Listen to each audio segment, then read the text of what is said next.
Okay, I think we have a quorum. So big welcome to everyone here today to the National Centre for Infections in Cancer seminar series. We're of course hosting here today the September seminar. My name is Leon Worth, and I'm really pleased to be chairing this session today, but also thrilled to introduce our speaker for today, who is Professor Monica Slavin.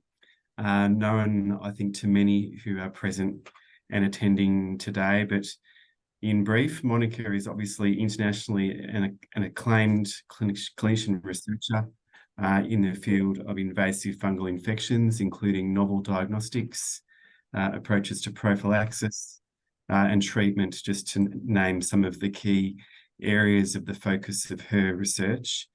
Monica wears many hats. But to give you a sense of some of these, she is a fellow of the Australian Academy of Health and Medical Sciences. She's the Melbourne Medical School Chair of Infection in Cancer and Transplantation. And she's also the head of department for the Infectious Diseases Unit at Peter MacCallum Cancer Centre. And finally, the director of the National Centre for Infections in Cancer. Today, Monica is going to be presenting on the topic of new antifungals, which I'm sure we'll all be thrilled to hear and to be updated in this space. But before I hand to Monica, just a comment on housekeeping. We do have the chat function, of course, available here, so please feel free to log any questions we have. We'll hold over any questions, though, towards the end of the seminar today. And if there's time, Monica will have opportunity to answer any of those. So I'll hand straight to you now, Monica. Thank you. Thanks, Leon. Thanks for that kind introduction. And I'm just going to check that you can see my screen okay. Can you see my slides at present? Yes, coming through. Thank you. Great. So it's a great pleasure to talk today about new antifungal therapies, because this is a really exciting area. We have a number of developments in the field and a number of new drugs we should be able to access fairly soon. So these are my disclosures. Looking at the timeline of antifungal therapy, we had a pretty quiet period from the 1990s to the 2000s. You can see that our very first antifungals were the polyene class of antifungals. We got the azoles, we got the echinocandins around the 2000s. And since then, we haven't really had access to any new antifungal agents. But now in 2023, we do have multiple new classes of antifungal undergoing phase 2-3 clinical trials, and of course a new agent resofungin that's just been licensed. So I'm going to talk about those today. We do know there's a number of current gaps in our antifungal armamentarium, particularly some of the difficult mold infections that we see in our highly immunocompromised patients. Lamentaspora, which used to be called Scedosporium, but now is Lamentaspora prolificans, Fusarium, mucormycetes, and many of the other rarer molds. As well as, of course, Candida auris, which has emerged and which is a fairly resistant pathogen, and some of the rare yeasts. We also struggle a little bit with drug-drug interactions mediated by the CYP enzymes, of course, predominantly with the azoles. And also for some of our drugs like amphotericin B and the echinocandins, of course, there is only an IV option available to us. And then, of course, there's the toxicity issues. So these are all drawbacks of our current antifungal therapies. Just this year, WHO released a fungal pathogen priority list. And this priority list was written to guide us in what our priorities should be in research, development of new treatments, and in public health actions. So this is a very useful categorization based on a number of factors around mortality, around the population that's affected, and around options for treatment that we currently have. So all these factors were taken into account in coming up with this list. And you can see that the critical group is listed here. And interestingly, Candida auris is on that, which is not a surprise, highly resistant to to many of our current antifungals, and Cryptococcus neoformans, probably because of its impact in the developing world. We can see also in the high-risk group, we're seeing a number of the more resistant organisms, Mucorales, Fusarium, and of course the eumycetoma that occurs again in developing countries, as well as histoplasma, which is notoriously also quite a difficult to treat infection. And in the medium group, we're seeing Scedosporium lamentispora, again, probably put into this category more on their rarity rather than their difficulty to treat, because we know they're difficult to treat organisms, as well as Coxie, again, very difficult to treat with our current treatments. And so we can see here that these are very important organisms, and organisms for which we currently don't have great solutions in antifungal therapy. So just to think about the new antifungals, this is a really nice cartoon, which you probably have to look at in a little bit more detail than we can go through in the slide, but it really shows a fungal cell and where all of these new antifungal agents act. And what's important to note is the new mechanisms of action of some of these newer agents. We're very familiar with the fungal cell wall, with the beta-glucan and glucan synthase that the echinocandins act on. And we're also very familiar with the structures mediated by the CYP51A that the azoles act on. Just to mention in passing, there is a new azole antifungal which has some promise, opalconazole, which can be administered via inhalation, and has been suggested that it may be very useful for tracheal aspergillosis that's commonly seen in the solid organ lung transplant population. And again, this is in study. And when we get to the cell wall agents, the echinocandins, there's a couple of modified echinocandin-based structures, such as resifungin, which has been modified to make it more longer acting. We'll talk about that. Abrexafungerp, which is not strictly an echinocandin because it has a different target to 1,3-beta-deglucan, but it still acts in a very similar fashion. But then we get to some agents with completely new mechanisms of action, such as fosmanogepix or manogepix, which actually acts on the integrity of the fungal cell wall. Again, its action is all here inside the cell, but it breaks down and inhibits the production of these proteins that strengthen the fungal cell wall and lead to the formation of biofilms. So it's quite a broad target that again is acting in a completely different mechanism to our current drugs. Also a completely new mechanism is olorifim, which is a dihydroautate reductase inhibitor, which interferes with pyrimidine synthesis in the nucleus. So this is a new mechanism, and again has promise for treating some of the resistant molds, which we'll talk about in a moment.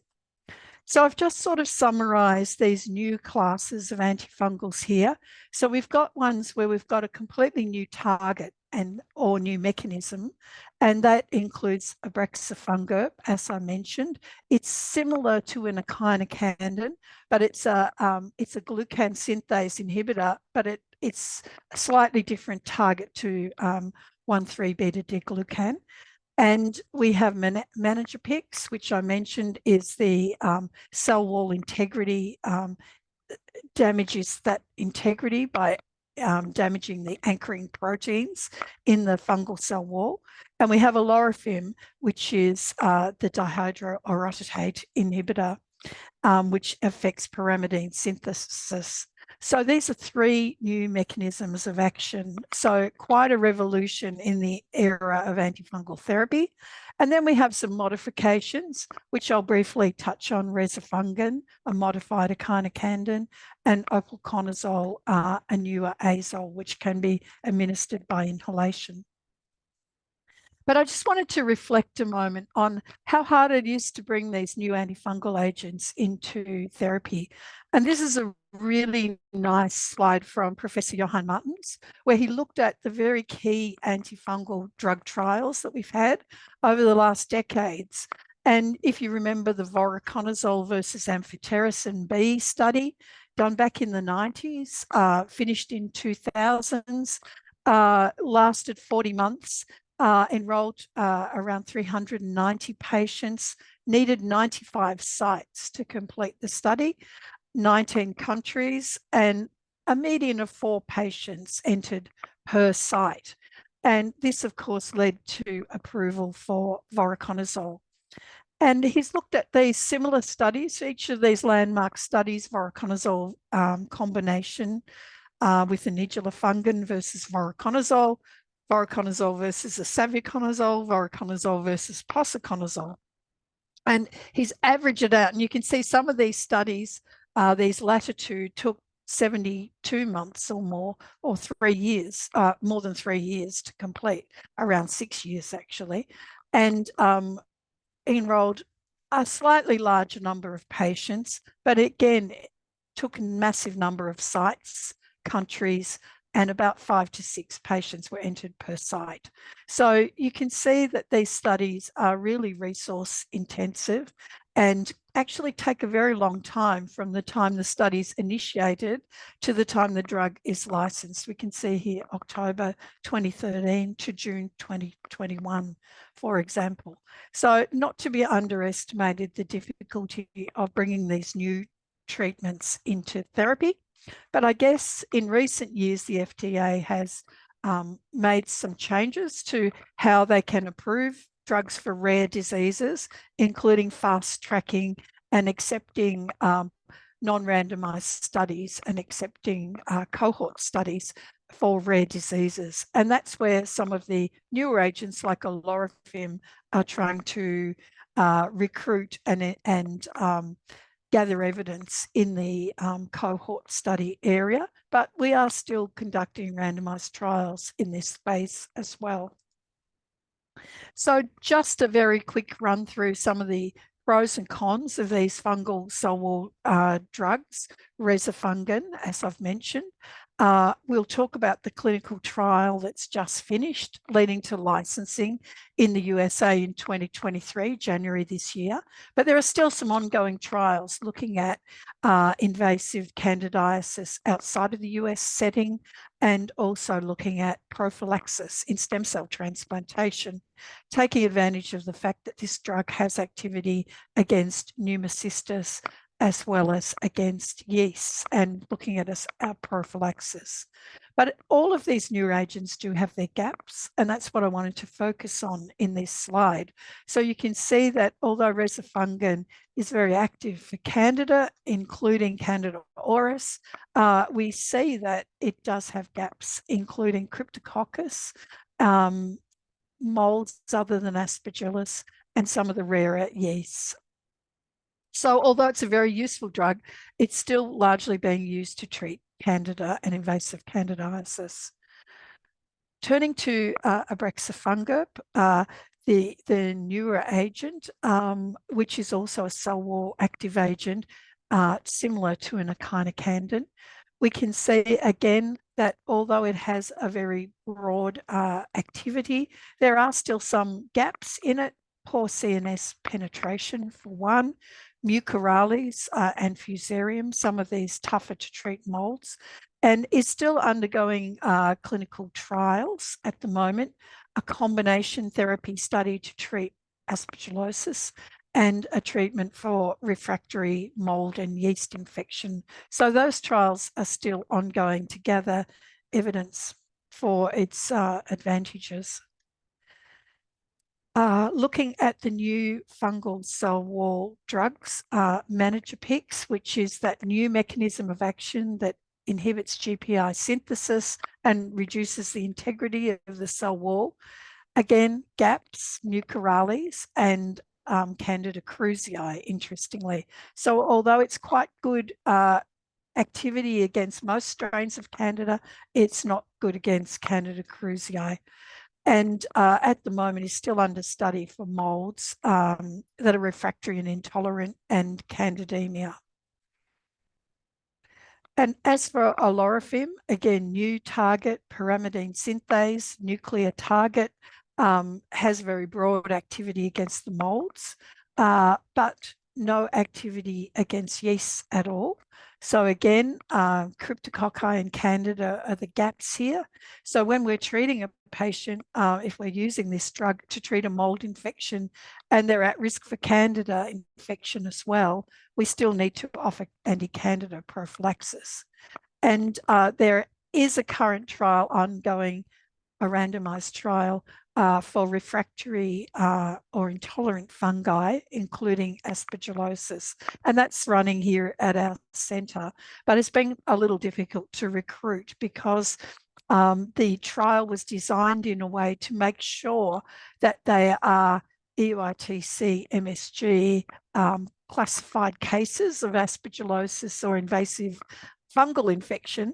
And that's a very high bar to meet, including, you know, a galactomannan in BAL of 1 or greater, including 2 galactomannans in serum, and not including Aspergillus PCR as one of the criteria for enrolling patients. So in our population that are already on mold active prophylaxis and are having breakthrough infections, it's actually very hard to meet this criteria for the diagnosis of aspergillosis.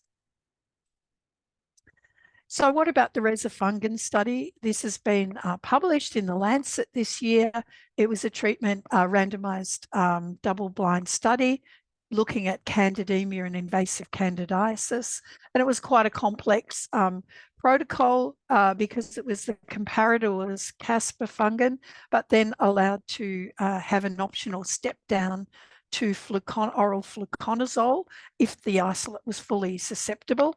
And so to blind this study, everyone needed to be getting an IV placebo and to be getting an oral placebo if they were on true fluconazole. So it was kind of a difficult study to conduct, but we did do it at our centre. We enrolled several patients here, and the outcomes of this study showed that there was no difference between using Resofungan or caspofungin to treat invasive candidiasis or candidemia. When you looked at outcomes assessed by the Data Review Committee, or if you looked at all-cause mortality, or if you looked at overall global response, these 2 separate outcomes were required, one by the FDA, one by the European organisation. But actually, there was no difference, no matter how you cut down the outcomes of this study. So again, showing that Resofungan can be used to treat candidemia. And I suppose, why would you use it over caspofungin? Well, it really could be useful in those patients that you want to treat as an outpatient and give a once-weekly dose of drug to, rather than a daily dose of drug. So there may be some role for that in our population, but I don't believe it is yet licensed in Australia. So we will have to sort of make that decision about how we're going to use it once it's licensed here. Looking at studies for abrexafungerp, there haven't really been a huge number of studies. You can see that there are some relatively a relatively small study in oral step-down therapy for invasive candidiasis, which showed a good response after initial treatment with micafungin and then doing a step-down to this oral drug. And the other good, I guess the outcomes were really quite favourable, but it was a small number of patients in this trial. So this is really informative to, I think, conduct a larger trial in candidemia. There has also been a study of invasive or refractory mold disease or yeasts. And again, small study showing overall pretty good outcomes. And including some quite difficult to treat patients, such as Candida spondylodiscitis, Candida krusei infections, Candida glabrata infections. And again, because this is an oral agent, the common side effects were really gastrointestinal, but really none were severe enough to stop the patients from receiving the drug. So again, quite promising data, but in small number of patients, used to treat either a resistant yeast, resistant mold, or in a step-down basis after initial therapy of candidemia. So again, the role of this agent is still to be really best determined, and I think we're needing a little bit more data from larger studies, but quite promising. And what about managepix or phosphomanagepix? The reason that it's called both is that the phospho is the prodrug and the managepix is the active drug, but it is the same thing. There's been a phase 2 small study in candidemia looking at this agent, and again, reasonable outcomes in a small group of patients. Interesting to know that they included Candida auris, they included patients with renal impairment in this trial, but they did have to exclude Candida krusei cases because that is the gap with this drug. So interesting. Not quite sure how we're going to use this in candidemia because, you know, we don't often know the identity of the Candida species until several days down the track. So in a highly immunocompromised patient, you would be quite concerned about Candida krusei and maybe not so keen to use this drug upfront for candidemia. But what has been coming out of recent times is some information about using this drug in combination.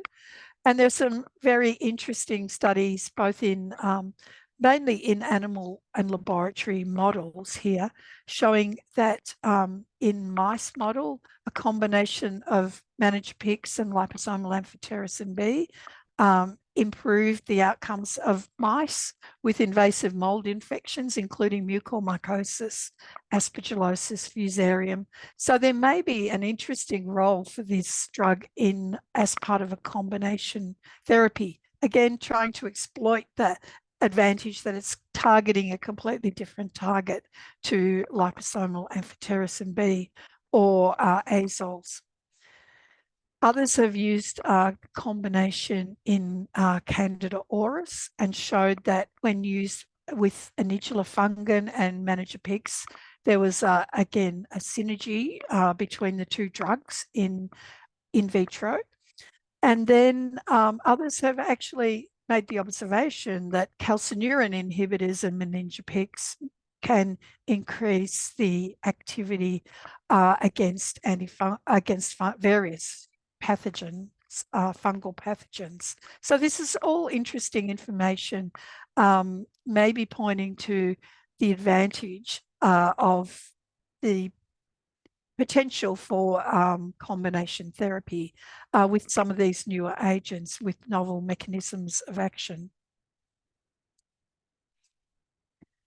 What about olorifim? So that's a pyrimidine synthase inhibitor, the newer agent, which is available now orally. There is an IV formulation which is not widely available. So in our clinical trials, we've been using oral olorifim as our treatment. And there has been experience in treating invasive fungal infections with limited or no treatment options. There's a cohort of patients of over 100, I think getting close to 150 cases now that are well documented and being collected in a cohort study. And amongst those cases are refractory or intolerant aspergillosis, Lamentaspora and Scedosporium and Scopulariopsis. So some highly resistant fungal pathogens. And this has been an open label, single arm phase 2B study. The overall response rate in this has been reassuring with 44% reaching a complete or partial response by day 42 and 69% when you combine the two to complete response or partial response. And all-cause mortality has been relatively low for fungal infections, with all-cause mortality at 15 and 20% at day 42 and day 84. The main signal of toxicity from this drug is liver, and drug-induced liver injury was seen in about 8% of patients, leading to 2% in this cohort, or in the first 102 patients, to be discontinued. And this usually happened within the first 6 weeks of treatment. So very intense monitoring of liver function tests during the first 6 weeks, and maybe 2 in 100 patients might need to discontinue because of liver function abnormalities. And the thing to say about them is that these have all recovered after cessation of the drug. But still not quite known what the mechanism of liver toxicity is in this agent. So this study, just to give you a recap on it, and we did contribute several patients to this study. You needed to have a proven invasive fungal infection or probable pulmonary aspergillosis. You were allowed probable for aspergillosis, and limited treatment options. You got a Lorafim for 90 days. And then at the end of treatment, which was planned to be 90 days or could be earlier if a patient had stopped earlier, and then were followed up for 4 weeks. And what's interesting in this, that nearly half the patients went on to extended therapy beyond 90 days. And I think this speaks to some of the difficulties in treating patients with resistant mold infections. You know, we usually think about aspergillosis treating patients for 6 weeks to 3 months, but for some of these resistant molds, you really need to treat for much longer periods of time. And so nearly half the patients went on to this extended therapy, which in some cases extended out to over a year of therapy to treat the patient with the resistant infection. Okay, what about MICs for Lorafim? Quite good for many of the resistant molds like Scedosporium and Lamentaspora. You can see MICs here below 0.5 in general, with just a few Lamentaspora and Scedosporium having higher MICs, the Aspergillus generally having very low MICs against a Lorafim. But of course, there's not really a cutoff at this time point for susceptible versus resistant. But if you look at this graph, you can see that most of them will cluster on the below 1 MICs. So this was an overall response rate. I don't want to go through that. I might skip that because we've already talked about response rate. But breaking it down to the Lamentaspora infections, which is very interesting, they were the types of patients we entered into this study. You can see that out of a total of 17 patients with Lamentaspora prolificans, there was 0 deaths on study, but a complete response rate of only 12%, a partial response rate of 35%. At day 84. And many of these patients fitted into at day 84 the stable category. That is, had reached a plateau, but were not considered to have reached either a complete or partial response.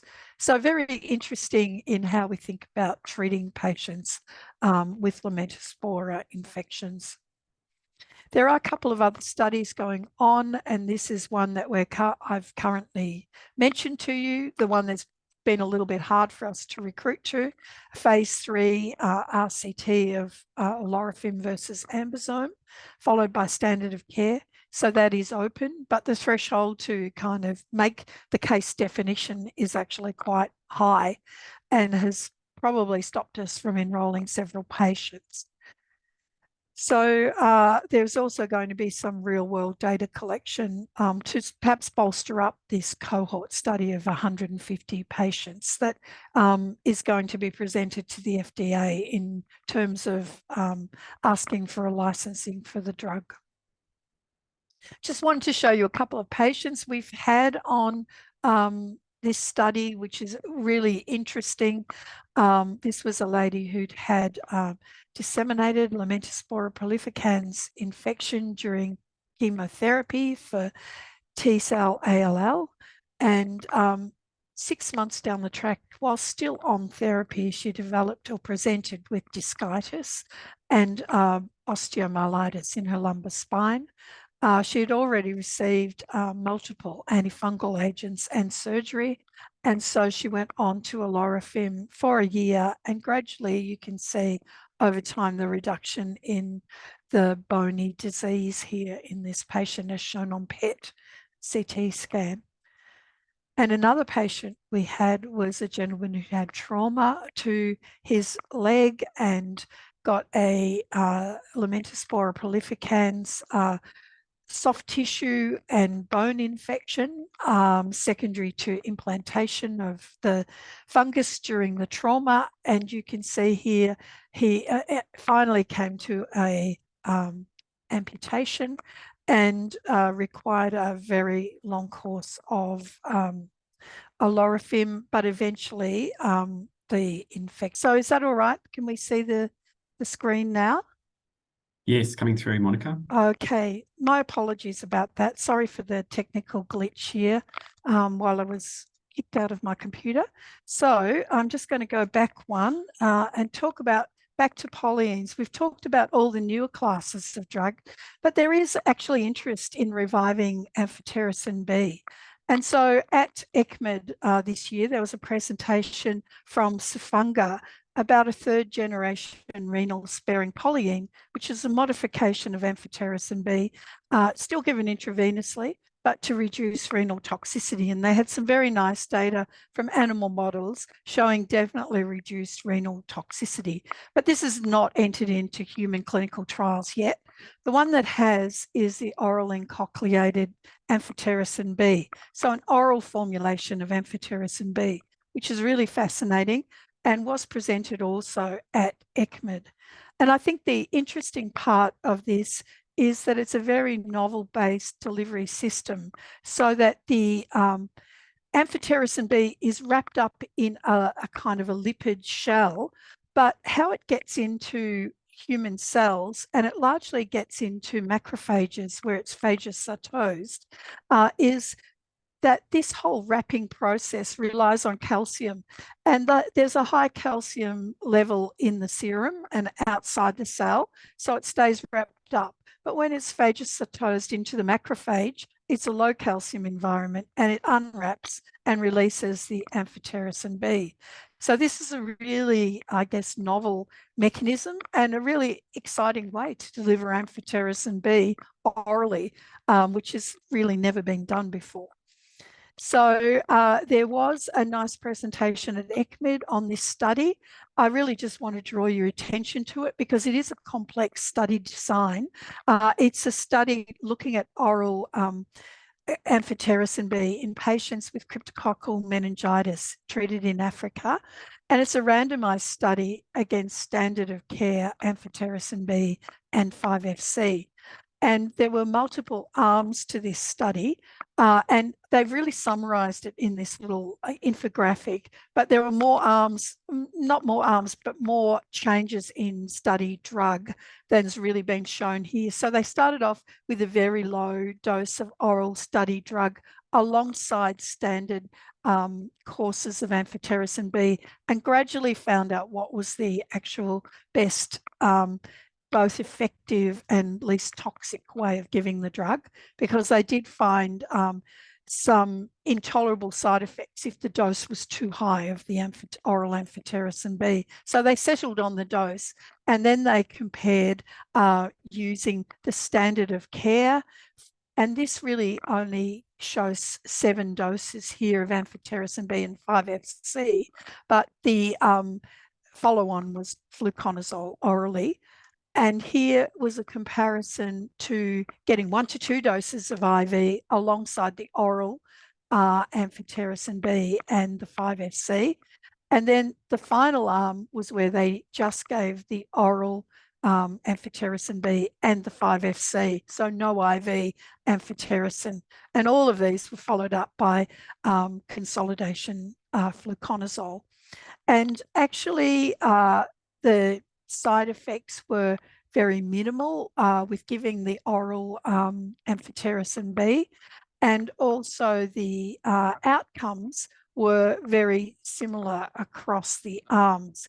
And what their primary endpoint was the decline in culture colonies of Cryptococcus from the CSF over a 2-week period. So they actually did a log 10 kind of curve showing what the reduction in colony forming units was in a patient's CSF, and that was the primary endpoint.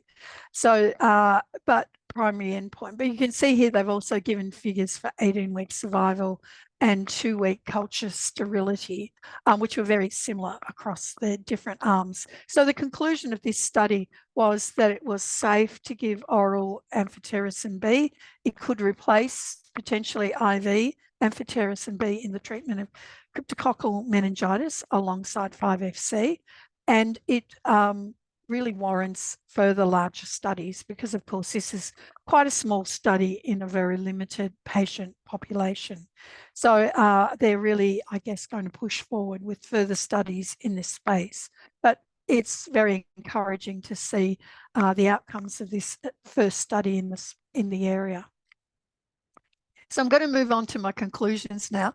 And I hope we've done a bit of a tour of the new antifungals that are coming.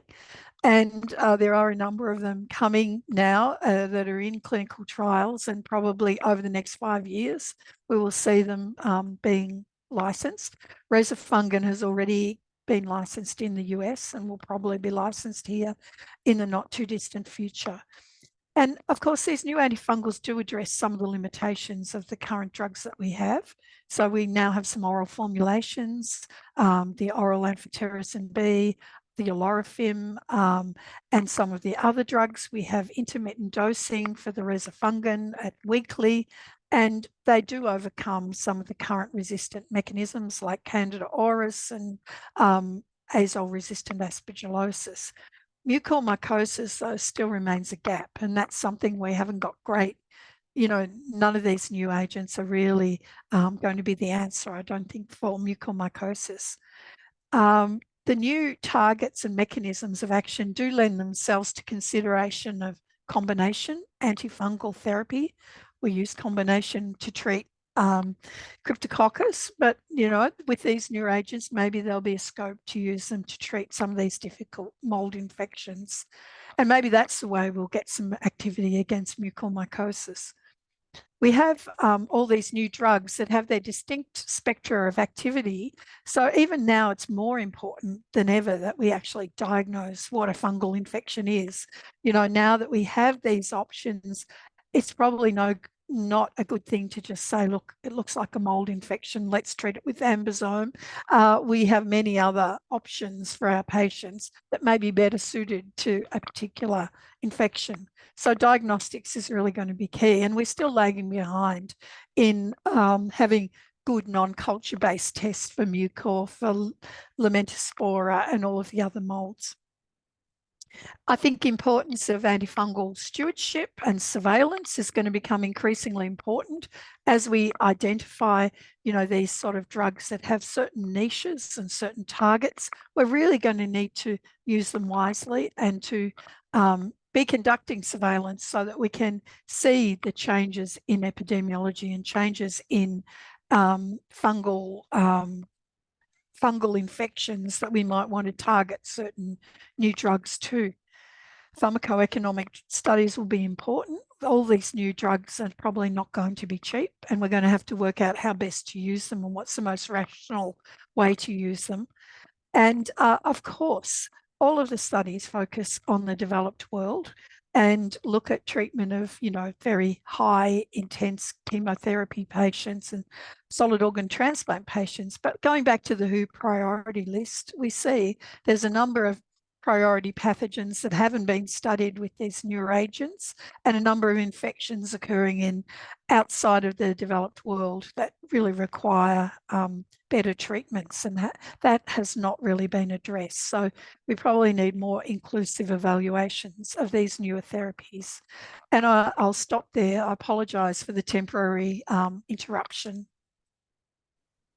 Thanks so much, Monica. We can't help some of these glitches, but very well received, and I think we're all very grateful to such an extensive and really helpful walk through this today. Do just want to open for questions, though. Perhaps you could use the chat function if you would like. If alternatively you want to raise your hand, and you're comfortable just to show your face on the screen, that would probably help us too to facilitate things.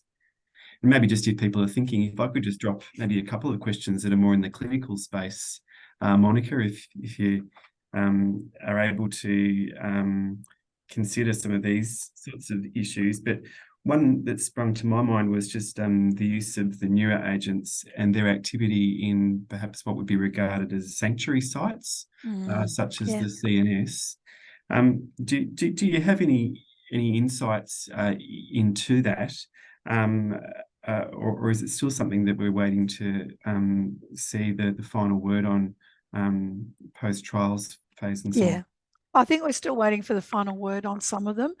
For olorifim, we do know it reaches very good concentrations in the CNS.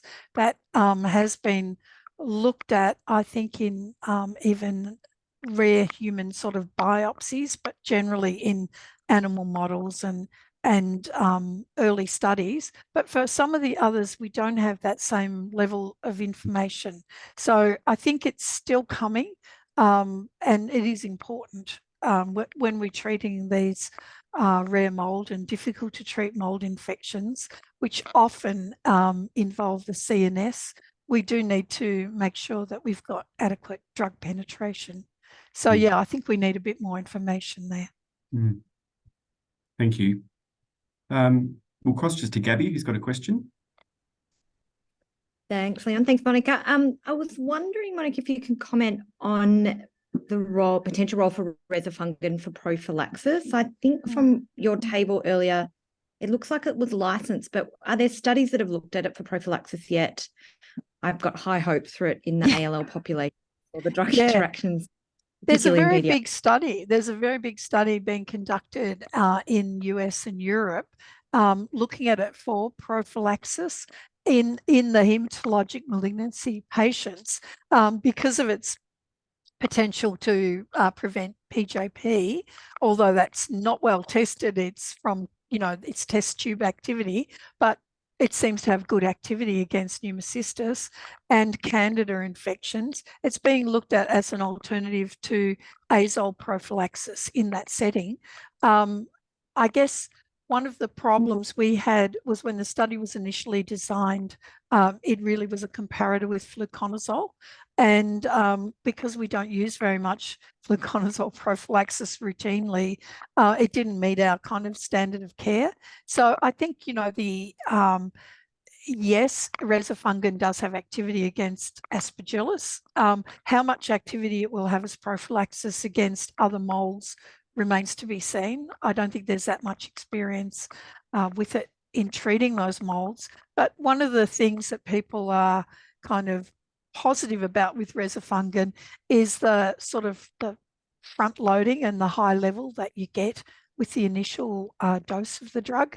And it's thought that some of that actually helps to overcome the resistance that you see amongst certain organisms. So again, the whole dynamics of how it's going to work as prophylaxis and how it will work against non-Aspergillus molds, I think, is unclear yet. So I think there will be the results of the study in the next few years. I think it's still recruiting at the moment, though. Thanks. Abby, you've got a question as well. Thanks, Leon, and thanks, Monica, for a great presentation. We've been reviewing the inoculated oral amphotericin study, and it's really exciting to see this in a clinical study. I guess one kind of question I had is that it's wonderful to see the oral formulation, and clearly it does have a potential benefit in lower middle income countries and particularly where cryptococcal meningitis is very common.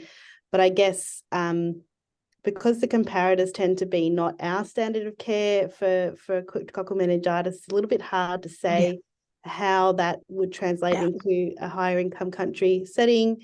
I do see that they've got a phase 3 trial coming up, but again, I think it's going to be in the similar setting and with similar comparators. And I guess, do you see or do you hear of any potential where they might be looking at it more as with our kind of gold standard comparator and in the kind of high income setting? Because clearly it would be beneficial for our patients as well to avoid IV. I think so. There are those patients where we're concerned about azole resistance and where we use IV ambisome, and unfortunately there's no oral alternative often for those patients. So yes, having a good oral delivery system would be good. I haven't heard of any trials coming into our patient population setting. So the trial is, the development of the drug's been focused on cryptococcal meningitis. And I think that is, as you highlighted, is a problem. Even the study that was done using a single large dose of ambisome in that same setting in cryptococcal meningitis in Africa has now we don't quite know how to deal with it, how relevant it is to our settings. Could we do a similar thing and use a single high dose ambisome or using oral amphotericin B? I think the population is quite different, and it is hard to just extrapolate the findings to our settings. So a good question, and it would be well worth I'm sure those points have been made to the companies about the need for studies in other settings. Thanks, Monica. Okay, well, I don't see any further or final questions, so we might draw our session to a close with thanks to everyone for attending today. I noticed there's quite a number from far and wide, and it is wonderful to have you linked in and joined in this way. And if I could just flag to you the opportunity to be linked in through our newsletter and comms, if you don't already receive updates from the NCIC. And then also to stay tuned for forthcoming series in the NCIC seminar series. But thanks so much, Monica, for a wonderful presentation, and we'll look forward to seeing everyone soon.